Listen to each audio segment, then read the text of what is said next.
Quant à Emmanuel Macron, il entame aujourd'hui un périple d'une semaine pour commémorer la fin de la Grande Guerre. Périple inédit pour un président de la République. Emmanuel Macron sillonnera l'Est et le Nord de la France jusqu'au 11 novembre où il regagnera Paris et la tombe du soldat inconnu.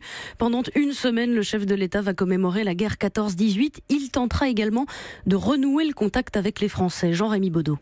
11 départements, 17 villes en une semaine, c'est un déplacement hors norme pour le président Macron. Du jamais vu depuis le général de Gaulle, une itinérance pour reprendre le vocabulaire de l'Élysée. Près de 1000 kilomètres pour célébrer le centenaire de la Grande Guerre. L'Élysée affiche un double objectif pour cette séquence. D'abord le mémorial. Emmanuel Macron s'arrêtera dans la plupart des sites incontournables comme Verdun ou le Chemin des Dames. Mais selon son entourage, le chef de l'État a insisté pour se rendre aussi dans des lieux de mémoire qui n'ont jamais été visités par un président français, comme Morhange en Moselle ou les Éparges dans la Meuse.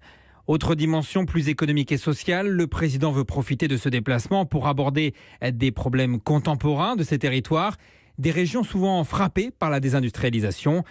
Il visitera ainsi des usines ou encore un EHPAD.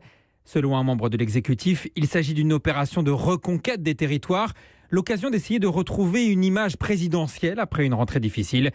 Comme l'explique un membre du gouvernement, le président n'est jamais aussi bon que quand il est au contact des Français. Fin de citation.